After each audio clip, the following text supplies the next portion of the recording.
शिमला की बात करते हैं। कांग्रेस विधायक राजेंद्र राणा ने एक बार फिर से मुखर तेवर दिखाए हैं, सोशल मीडिया पर पोस्ट किया है और साथ ही मुख्यमंत्री को पत्र भी लिखा गया है। नेता प्रतिपक्ष जयराम ठाकुर ने इसी पर कटाक्ष किया है।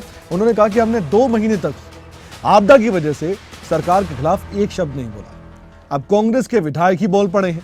ये बात कही गई है, ये अपने आप में वो बात है जो कांग्रेस के लिए थोड़ी मुश्किल बढ़ाने वाली है। अब कांग्रेस के विधायक राजेंद्र राणा ही मुखर हो रहे हैं, सोशल मीडिया पर पोस्ट कर रहे हैं, पत्र लिख रहे हैं मुख्यमंत्री को। तो ऐसे में विपक्ष तो इस पर घेरेगा ही कांग्रेस पार्टी को। ये सब कुछ हो रहा है। कहा कि 2 महीने तक आपदा की वजह से सरकार पर हमने कुछ नहीं बोला, अब कांग्रेस के विधायक बोल रहे हैं। बड़ी बात कही है, कटाक्ष बड़ा किया है मुख्यमंत्री पर जयराम ठाकुर ने।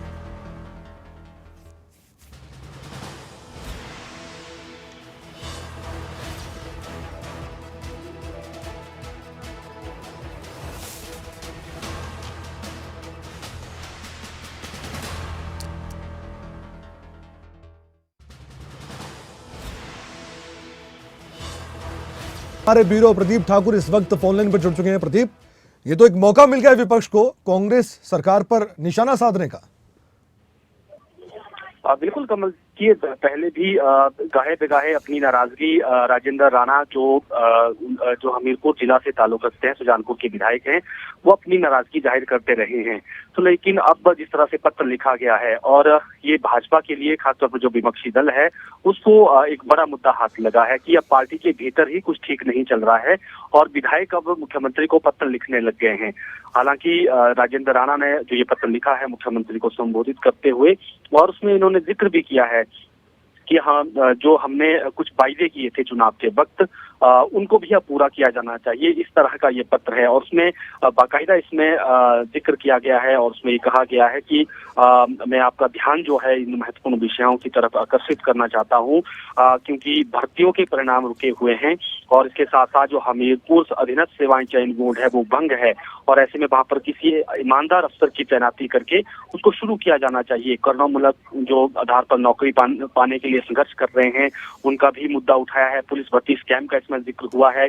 फर्जी बिक्री का जो विषय है उसको लेकर भी जिक्र हुआ है, क्योंकि इस विषय को खुद राजेंद्र राणा जब विधायक के विपक्ष में थे, यानी उस वक्त पूर्व सरकार के समय में विधानसभा में इस विषय को दूर उठाते रहे हैं। और जो कोविड महामारी में नर्सिंग स्टाफ लगा है वो रोजगार के लिए संघर्ष कर रहा है, अपनी भविष्य सुरक्षित करने के लिए संघर्ष कर रहा है, अभी भी राज्य सचिवालय के बाहर बैठे हैं।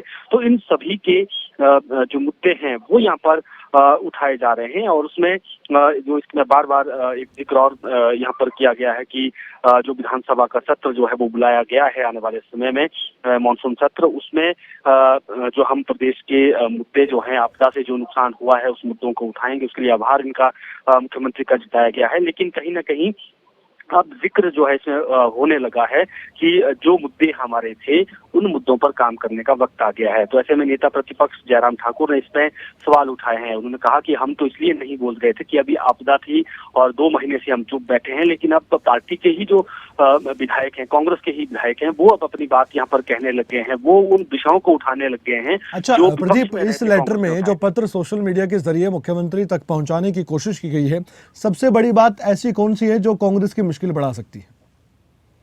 बिल्कुल, देखिए इसमें खास तौर पर जो भर्तियों के परिणाम रुके हुए हैं, पूर्व समय में हम कह सकते हैं जब कांग्रेस विपक्ष में थी और प्रदेश में बीजेपी की सरकार थी, उस वक्त बेरोजगारी एक बड़ा मुद्दा रहा है और भर्तियों पर जो है सबसे ज्यादा सवाल उस वक्त उठे हैं। पेपर लीक जैसे विषय आए थे, जैसे पुलिस भर्ती स्कैम हुआ था उसमें पेपर लीक का विषय आया था, JOIT के पेपर लीक हुए हैं, अभी भी उनकी इन्वेस्टिगेशन चल रही है। तो ये एक बड़ा मुद्दा है बेरोजगारों से जुड़ा हुआ और इनका जिक्र जो है हमेशा से होता रहा है। लेकिन इस सरकार में हम कह सकते हैं कि जैसे ही ये सरकार बनी थी उसके बाद से इस बोर्ड को भी भंग किया गया है, तो नई भर्तियां भी नहीं हो पा रही है और जो कुछ भर्तियों के रिजल्ट्स आने थे वो भी नहीं आ पा रहे हैं। और कई बार आपने भी देखा तस्वीरें यहाँ से लगातार आती रही कि राज्य सचिवालय में विभिन्न पोस्ट कोड के जो अभ्यर्थी हैं वो पहुंच रहे हैं, कोई रिजल्ट की डिमांड कर रहा है, कोई पेंडिंग जो भर्तियां हैं उनको लेकर वहां पर जिक्र कर रहे हैं। तो कहीं ना कहीं बेरोजगारों से जुड़ा जो विषय है वो इसमें है। और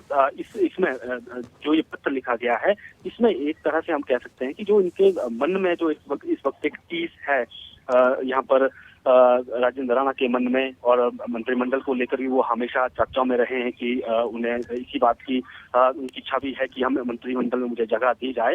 लेकिन अब जो मुद्दे उठाए जा रहे हैं तो कहीं ना कहीं अपनी पार्टी को अब नसीहत देने के मूड में आए हैं अभी, और अपनी नाराजगी को इस रूप में कहीं ना कहीं बाहर करने की कोशिश कर रहे हैं। बहुत बहुत धन्यवाद प्रदीप ठाकुर, आपने विस्तार से जानकारी दी। इस लेटर के बारे में भी हम बता रहे थे। जो लेटर देख पा रहे हैं एक बार फुल स्क्रीन पर दिखाइए इस लेटर को, जो सोशल मीडिया पर पोस्ट किया गया है। इसमें कई बातें लिखी गई है, जैसे कि प्रदीप ठाकुर बता रहे थे कि बेरोजगारी को लेकर भी एक तरह से प्रश्न पूछा गया। अपनी सरकार से ये बात सोशल मीडिया पर पूछना सवाल तो उठता है कि ऐसी क्या नाराजगी है जो कांग्रेस के विधायक सोशल मीडिया पर सबके सामने ये सब कुछ पूछ रहे हैं।